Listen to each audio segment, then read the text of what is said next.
11월 한 달 동안 우리는 하나님의 은혜로 살아갑니다라고 하는 그 고백으로 우리의 가슴, 우리의 입술, 우리의 믿음에 품고 살아왔습니다. 그렇습니다. 우리는 내 의지, 내 힘대로 살아가는 존재가 아니라 우리 주변에 수없이 많은 은혜의 손길들로 살아가는 겁니다. 부모의 도우심, 직장이라고 하는 삶의 터전, 나를 위해서 기도해주는 수없이 많은 사람들의 사랑의 기도, 내가 매일 먹고 쓰는 모든 것들을 생산하는 저 지구 반대편에 이름 모를 노동자들의 그 손길, 우리의 기억 속에는 남아있지 않다 할지라도 우리는 그 은혜가 아니면 살 수 없는 존재들입니다. 말 그대로 모든 것이 은혜입니다. 그 은혜 가운데서 가장 크고 소중한 은혜를 우리는 하나님의 은혜라고 고백합니다. 아니, 다른 것과 비교해서 가장 크다라는 의미로 들릴 것 같아서 좀 수정하자면은 모든 은혜의 총합이 바로 하나님의 은혜이죠. 여기 은혜가 있는데 그 비교해서 여기 하나님의 은혜가 더 크다, 이게 아니에요. 내가 누리고 있는 모든 은혜의 총합이 바로 하나님의 은혜입니다.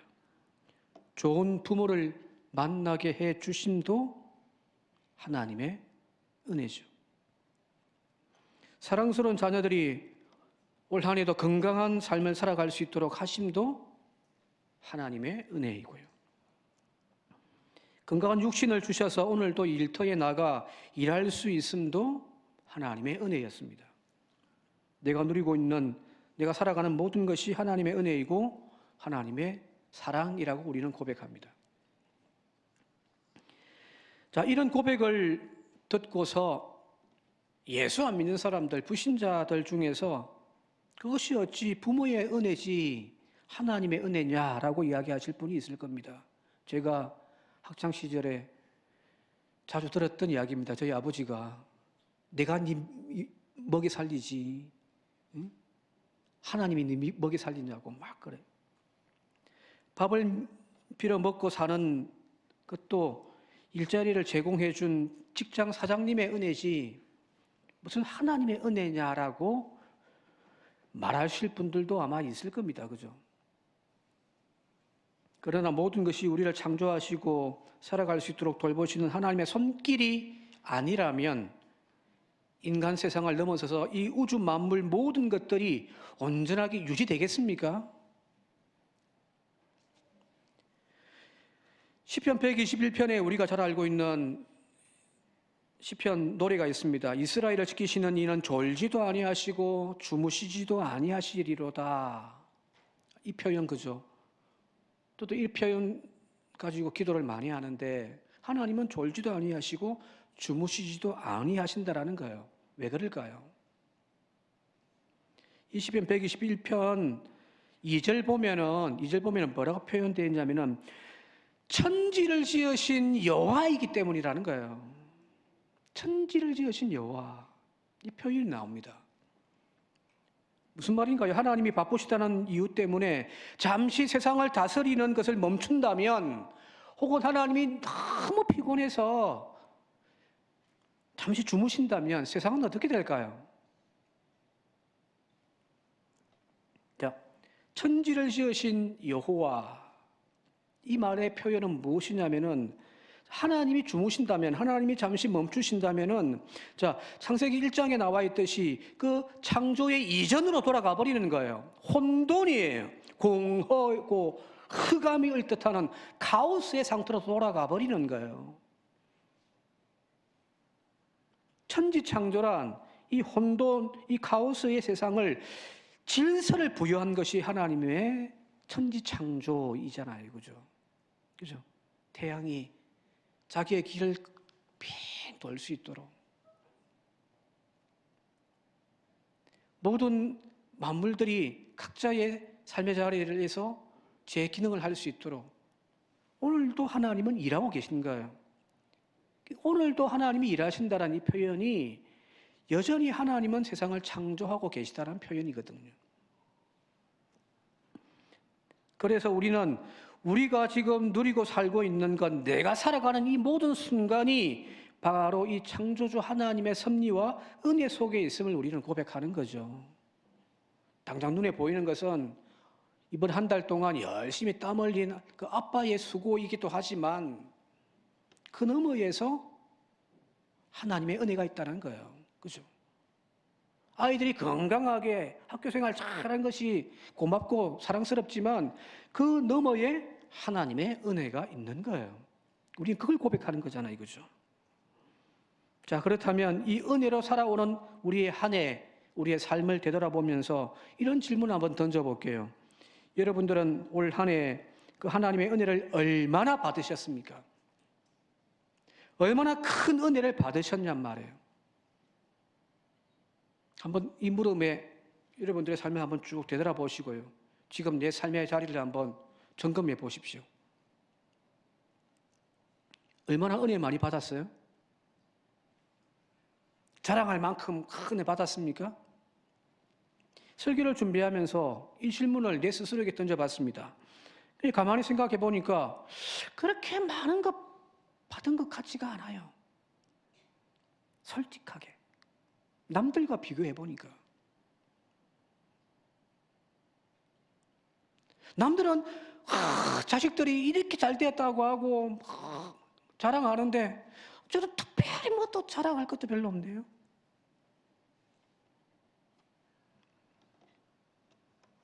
다른 사람들과 비교해 보니 내가 지금 받아 누리는 그 은혜의 선물 보따리가 참 보잘것없다는 생각도 하게 되어집니다. 또 어떤 분들은 현실이 너무너무 고통스럽고 힘겨워서 불만스러운 사람들도 아마 계실 거예요. 그죠? 가정의 문제, 자녀 문제, 경제적인 어려움, 너무 힘들고 버거워서 못 살겠다고 하신 분들도 있을 거예요. 이런 우리의 현실적인 모습을 보면서 질고에 들었습니다. 가난 때문에 힘들어요. 날마다 돈 빌려 다녀야 할 그런 상황이라고 한번 가정해 보십시다. 그런 우리가 하나님의 은혜라고 맨날 이야기를 한다고 한다면은 어떤 사람들은 그렇게 사는 게 무슨 은혜냐라고 조롱할 수도 있지 않겠습니까? 병원에 침상에 누워가지고 아이고 나 죽네 하면서 또 그 입술로 하나님 감사합니다. 하나님 은혜입니다. 이 이야기하는 이것이 왠지 여러분들 어울립니까? 날마다 입술로 하나님의 은혜를 고백하고 찬양하고 감사하다는 말을 달고 사는 오늘 우리의 삶의 실제 모습은 질병의 고통 속에서 신음하고 있다면, 가난의 굴레에서 벗어나지 못해서 오늘도 돈 걱정 때문에 아이고 못 살겠다고 하는 그 말들이 그냥 내 입술에 터져 나온다고 한다면은 하나님의 은혜로 살아알고 있다라고 하는 우리의 이 고백을 어떻게 받아들여야 되냔 말이에요. 그것도 은혜냐? 너희가 믿는 하나님은 그렇게 가난한 분이냐? 비아냥거리는 소리를 우리는 듣지 않겠습니까? 그죠? 자신의 질고, 고통, 가난의 현실을 입만 열면 날마다 불평하는 사람이라고 한다면은 모르겠어요. 근데 그게 아니잖아요. 우리 입술로 하나님의 은혜로 산다고 우리는 말을 하고 있잖아요. 그렇게 자랑하고 있잖아요. 그런데 정작 우리의 삶은 은혜가 아니라 저주처럼 살아가는 모습을 보인다면 그것 자체가 모순 아닌가요?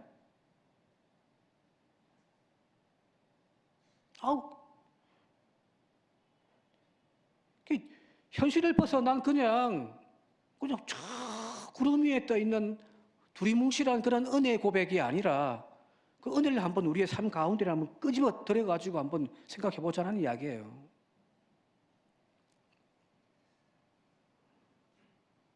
자, 그런데 여기 모순과 갈등이 생기는 이유는 우리가 고통이라는 것과 은혜라고 하는 이 두 개의 단어를 서로 상반된 개념으로 생각하고 있기 때문이잖아요. 그죠? 조금 전에는 가난 때문에 너무 힘들어서 못 살겠다 하는 이 말이 있고, 또 내 삶 가운데서 또 입술에 하나님의 은혜입니다라고 하는 이 말이 두 개 같이 공존을 하고 있으니 그게 모순처럼 보여진단 말이에요. 반대되는 이야기를 한 입으로 하고 있으니, 그죠? 자, 고통과 은혜가 서로 반대되는 개념일까요? 즉, 가난과 질병, 염려, 이런 것들이 은혜와는 반대로 여기기 때문에 이 두 가지가 공존할 수 없다고 우리는 생각하는 거예요. 그것이 오늘 한 입술에서 나오는 것을 우리는 모순이라고 여기는 거예요. 그래서 은혜란 그 질병을 고쳐서 건강해지는 것이고요. 그 가난을 바꾸어서 부하여지는 것을 우리는 은혜라고 이야기를 하는 거죠. 맞습니까? 그죠? 자, 그러나 성경의 가르침은 이 현실의 고통을 부정하거나 제거해 주는 것을 은혜라고 이야기하지 않습니다. 성경은 오히려 그 고통이 은혜라고 이야기를 하는 거예요. 여러분, 한 가지 물어볼게요. 기독교의 복음의 핵심에서 가장 중요한 것이 뭘까요? 우리의 기독교의 복음의 핵심 중에 핵심이라고 이야기할 수 있는 것, 뭐라고 생각하십니까? 힌트, 저기 있습니다. 뭐요? 뭐라고요? 아니, 힌트 저기 있다니까. 복음의 핵심, 십자가죠. 그죠? 기독교에서 십자가를 빼버리면은 더 이상 그건 기독교가 아니잖아요. 십자가에 매달린 그 예수 그리스도를 나의 구주로 고백하는 것이 복음이라고 바울은 이야기를 하고 있는 거거든요. 그분이 우리의 죄를 용서하시고 우리를 구원하신 분이시다. 십자가에 달린 예수. 기독교의 복음의 핵심은 십자가입니다. 기독교는 이 고통과 절망의 상징인 십자가를 통해서 하나님의 진정한 사랑과 은혜를 우리에게 지금 이야기를 해주고 있는 거죠. 그죠? 그리고 그 십자가의 고난을 오늘 우리에게 던져주시면서 주님이 뭐라고 말씀하시냐면 너희도 자기의 십자가를 지고 나를 따르라고 하시거든요. 기독교는 고통을 제거하는 종교가 아니라 그 십자가에서 은혜를 완성하는 종교입니다. 십자가를 무겁다고 내던짐이 아니라 그 십자가를 부둥켜 안고서 구원을 이루는 종교가 기독교예요. 우리는 자칫 하나님의 은혜를 말할 때 현실을 도피하기 위한 수단으로 은혜를 이야기를 많이 합니다. 그래서 저 은혜는 저 위에서 또 오늘은 힘들지만 내일은 잘 될 거야 하고 하면서 미래의 은혜를 이야기를 합니다. 그죠? 지금은 너무 아파요. 이것이 은혜 같지 않아요. 그래서 하나님이 은혜를 나에게 내려주신다면 나의 이 질고의 고통에서 일으켜 건강하게 해주실 것. 은혜는 지금에 있는 것이 아니라 저 내일에 있습니다. 그죠? 이 땅의 삶이 너무 힘들어요. 그러니 뭐라고 이야기하냐면은 주님 빨리 왔으면 좋겠다고 이야기를 하시는 분들이 있어요. 마라나타 아멘 주 예수에 빨리 오시옵소서. 어서 오시옵소서. 이 땅에는 은혜는 없고 하나님의 사랑과 은혜는 저 천국에서 고대를 하고 있는 거죠.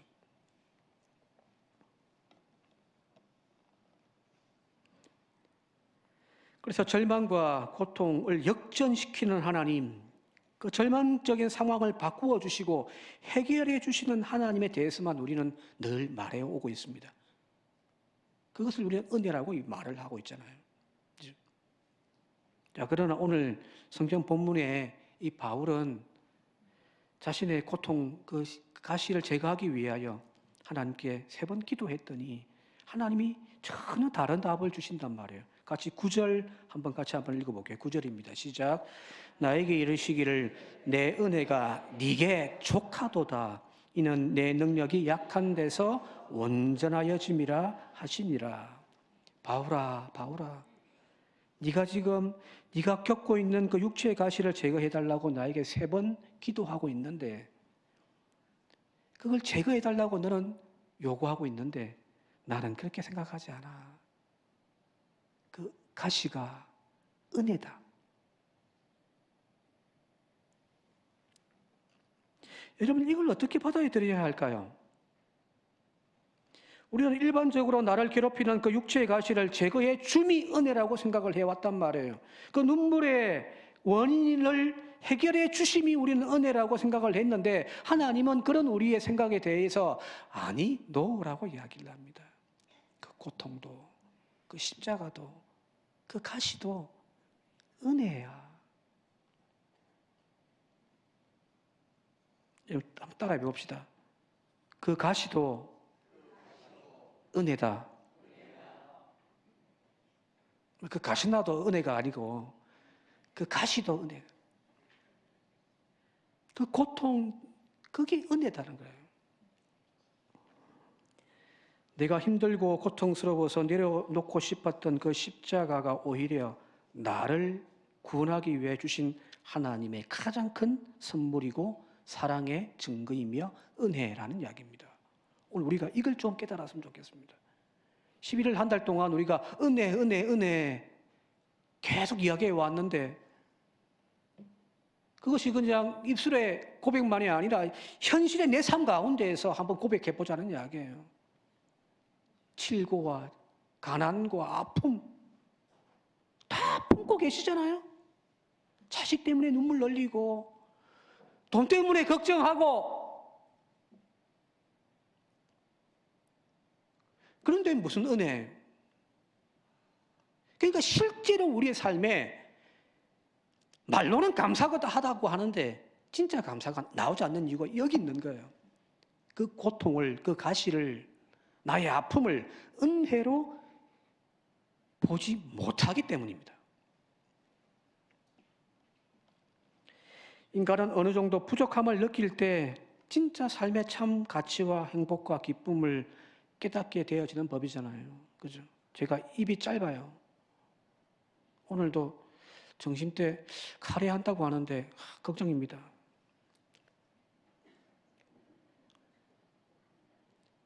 자, 보세요. 맛도 없, 이거 먹어야 되냐? 하고 먹는 제 모습이 아름다워 보인가요? 아니잖아요, 그죠? 근데 제가 만약에 지금 3일 동안 굶었다고 한번 생각해 보십시오. 사모가 집을 나가가지고 이거 냉장고 열어봤는데 냉장고에 먹을 거 아무것도 없고, 그래야 3일 동안 그냥 쫄쫄 그냥 겨우 뭐 과자 부스러기나 몇 개 주워 먹다가 교회 왔는데 오늘 카레 라이스를 준비했다고 하네요. 꿀맛이지 않겠습니까? 타는 목마름이 있을 때, 너무너무 갈증이 나서 타는 목마름이 있을 때, 그 물 한 모금 마셨을 때에 그 물 한 잔이 얼마나 소중한 것이겠습니까? 아파보지 못한 사람은 건강이 얼마나 소중한지를 잘 모르잖아요. 그죠? 외로운 고독을 경험해보지 못한 사람은 지금 내 옆에 누군가가 함께 있다는 사실이 얼마나 소중한 것인지를 우리는 알지 못하는 거예요. 내 삶의 모든 것이 다 갖추어져 있는 사람, 모든 것에 부족함이 없는 그런 부자들, 그래서 신앙생활을 하기 힘든 거예요. 왜 예수님이 누가복음에서 부자들이 천국에 들어가는 것이 낙타가 바늘기 들어가는 것보다 어렵다고 말씀하고 계시는 걸까요? 이거예요. 그래서 그 고통과 가시가 사실은 진짜 하나님의 은혜를 깨닫게 하는 도구임을 깨닫는 저와 여러분들이 되시길 바랍니다. 나의 지금 이 절망의 광야의 시간이 오히려 나를 내려놓고 하나님을 전적으로 의지할 수 있고 하나님을 바라볼 수 있는 은혜의 시간이라는 것을 우리가 고백할 수 있기를 바랍니다. 고통의 그 가시는 하나님의 또 다른 동전의 양면이에요. 그죠? 여러분들 잘 아시는 도스토예프스키라고 하는 작가 아마 잘 아실 거예요. 이 사람이 그 환경이 성장하고 살아왔던 환경이 그렇게 불행했다고 하거든요. 제가 한번 쭉 이 사람의 살아왔던 삶을 한번 쭉 소개해 볼게요. 그는 어려서부터 아버지가 살해당하는 장면을 어린 나이에 직접 눈으로 보았습니다.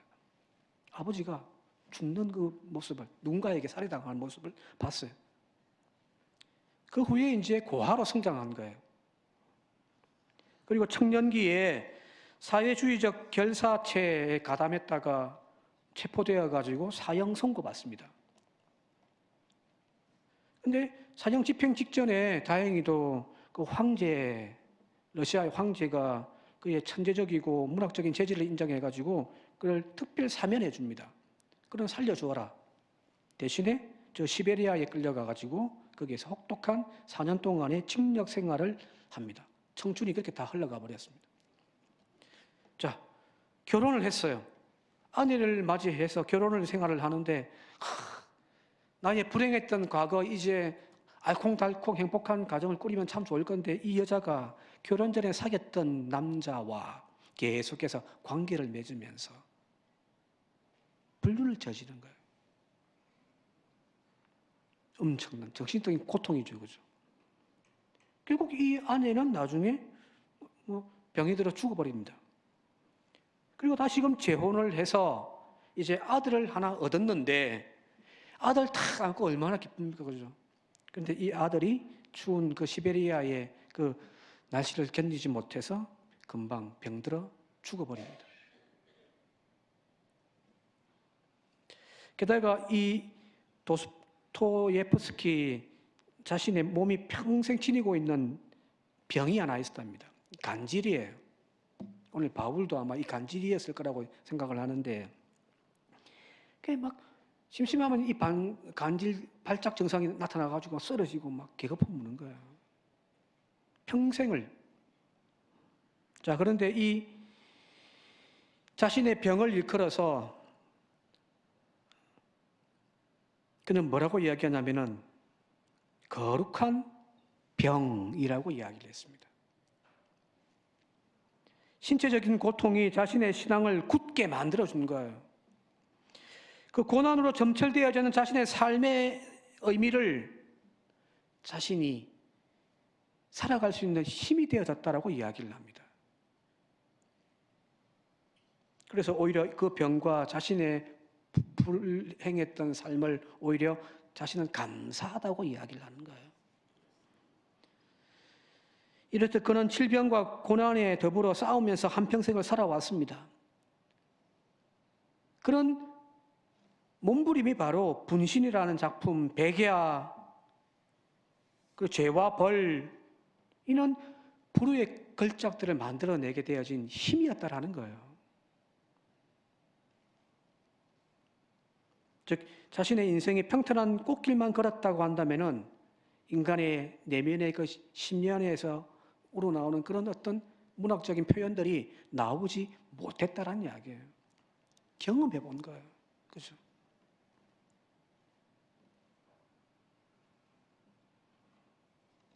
자, 문제는 오늘 우리의 삶에 내려져 있는 가시, 주어져 있는 그 고난을 어떻게 보느냐는 거잖아요. 그죠? 가시를 은혜로 보는 눈을 가지는 그것이 바로 신앙이고 믿음입니다. 고쳐주실 줄 믿습니다. 만이 믿음이 아니라 나의 상황, 나의 형편, 내 삶 가운데 드리워져 있는 그 고통의 가시를 어떻게 바라보는가가 그게 믿음이라는 거예요. 교회 나와서 예배드리고 오늘 이 시간 말씀 듣는 것도 바로 이 믿음의 눈을 뜨기 위함이잖아요. 그리고 내 은혜가 네게 족하다라는 하나님의 음성을 듣는 귀가 열려지는 것이 되어져야 할 줄 믿습니다. 여러분 잘 아시는 가나안 농군학교의 김용기 장로님 잘 아실 거예요. 어떤 누군가가 이 장로님을 찾아와서 물었습니다. 장로님 행복하세요? 했더니 이 김용기 장로님이 뭐라고 대답했냐면은 아니요, 감사합니다 라고 대답을 했다고 합니다. 이분에게 인생이란 여러 행복의 조건들을 다 채워져가서 그것을 따져가서 행복하냐라고 묻는 그 질문이 틀렸다는 거예요. 있든지 없든지, 건강하든지 아프든지, 내가 바라는 꿈들을 이루어 줬든지 그렇지 아니할지라도 그것에 감사하는 인생이 행복한 인생이라는 것 아니겠습니까? 한 사람이 얼마나 감사할 줄 아느냐가 바로 그 사람의 인격의 성숙도의 척도입니다. 보통 우리가 철들었다라는 표현 많이 쓰잖아요. 아, 이제 철들었네? 이 철들었다는 말의 뜻이 뭘까요? 바로 감사할 줄 아는 사람이거든요. 철든 사람은 먼저 부모에게 감사하잖아요. 비록 치질이 가난하고 돈이 없어서 학원도 못 보내주고 많은 것 챙겨주지 못했지만 그러나 철든 사람은요. 낳아주시고 길러주시고 방황할 때 애태우면서 보이지 않는 곳에서 눈물로 기도하시는 그 어머니의 그 부모님의 마음을 헤아릴 줄 알잖아요. 그게 철든 사람이잖아요. 그죠? 마찬가지로 철든 성도, 철든 신앙인, 신앙에 성숙한 하나님의 자녀들은 더 채워주고, 더 건강해지고, 더 높여지고, 더 웃을 일들 많아져야 감사할 줄 아는 사람들이 아니라 그 고난 속에서도 하나님 감사합니다 라고 이야기하는 사람이 아니겠습니까? 그런 성도 되어질 수 있길 바랍니다. 세상 사람들은 처음으로 돌아가서 그 아픈 몸 가지고 무슨 하나님의 은혜라고 이야기를 하냐라고 비아냥거리지만 그 똥구멍 찢어지게 가난한 네 삶에서 무슨 하나님의 은혜를 고백하냐라고 비아냥거리지만 여러분들 그 가난이 그 질고가 그 아픔이 오히려 하나님의 은혜임을 진심으로 자랑하고 고백하고 노래하는 저와 여러분들 되시길 바랍니다. 그죠? 그게 진짜 믿음이잖아요. 지금까지 우리가 끼고 있었던 그 불만의 렌즈를, 안경을 벗어버리고 이제 감사의 렌즈를 끼고 세상을, 나를 바라보는 저와 여러분들이 되어질 수 있길 바랍니다. 그 렌즈 끼고 바라보면 이전까지 보이지 않았던 아름다운 것들이 보일 거예요. 그렇게 믿게 보였던 그 사람이 은혜의 눈으로 바라보니까 너무너무 사랑스러운 거예요. 여러분들, 목사님 저에게 교인들 중에 미운 사람이 없겠습니까? 없습니다. 밉지만 또 하나님의 은혜로 바라보면은 그 행동과 그 말들이 이해가 돼요. 또 품어줄 수 있어요. 내 속을 태웠던 그 사람도 또 은혜의 시선, 감사의 시선으로 바라보면은 좋은 점들이 보이기 시작하는 거거든요. 그죠? 오늘 이 바울의 고백을 통해서 지금 우리가 기도할 제목은 하나님, 이 절망의 고통의 현실 바꾸달라고 하는 기도에 앞서서 먼저 하나님, 내 믿음의 눈을 바꾸어 주옵소서 기도하는 저와 여러분 되시길 바랍니다. 이 육체의 가시를 고통으로 아픔으로 저주로만 보는 우리의 눈을 바꾸어 이것조차도 하나님의 은혜다라고 볼 수 있는 믿음의 눈들이 열려진다면 여러분들 우리의 삶이 너무너무 많이 바뀌어질 줄 믿습니다. 이런 기도를 통해서 지금 변화받은 바울이 빌립보서 3장에 뭐라고 이야기를 하는지 같이 한번 찾아 읽어보도록 할게요. 빌립보서 3장 7절에서 9절까지 세 번역으로 같이 한번 읽어보겠습니다. 시작. 그러나 나는 내게 이루었던 것은 무엇이든지 그리스도도 여기게 되었습니다. 그뿐 아니라 내 주 예수 그리스도를 아는 지식이 가장 고상하므로 나는 그 밖의 모든 것을 해로 여깁니다. 나는 그리스도 때문에 모든 것을 잃었고 그 모든 것을 오물로 여깁니다. 나는 그리스도를 얻고 그리스도 안에 있는 사람으로 인정받으려 합니다.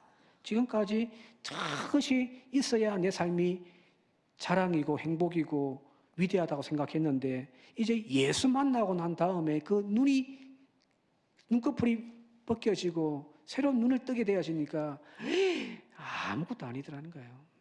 그러면서 오늘 읽었던 우리 본문 말씀처럼 나의 약함을 나는 이제 자랑한다는 거거든요. 그렇죠? 여러분들의 지금 현실의 약함이 나의 삶의 저주고 고통이고 부끄러움이 아니라 그 약함을 자랑해 보십시오.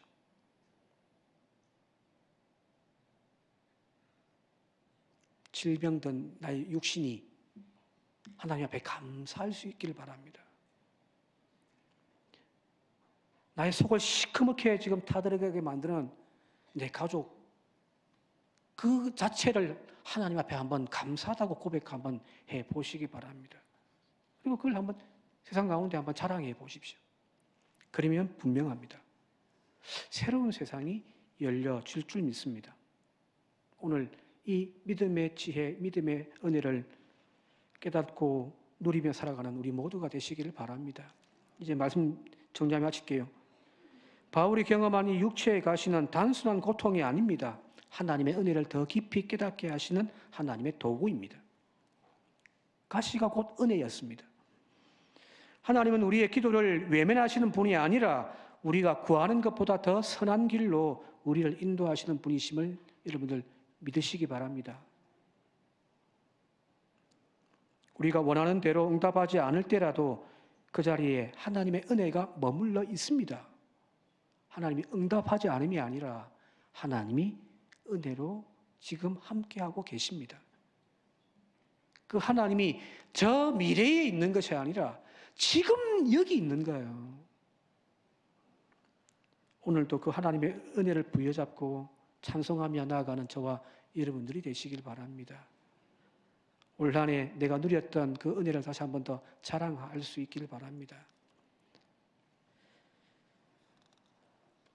고난 속에서도 그 은혜를 발견하는 사람, 그 사람이 바로 철든 하나님의 자녀, 성숙한 하나님의 신앙인이 되어줄 줄 믿습니다. 바로 그 사람이 오늘 우리가 표로 삼고 있는 하나님 마음에 합한 사람 아니겠습니까? 그런 성도, 그런 교회 되어지기를 주님의 이름으로 축원드립니다. 함께 기도드리겠습니다. 고마우신 아버지 하나님, 감사합니다. 감사합니다. 또 감사합니다. 우리의 눈을 열어 감사할 이유들을 보게 하옵소서. 가시조차도 은혜다 깨닫게 하옵소서. 예수님의 이름으로 기도드리옵나이다. 아멘.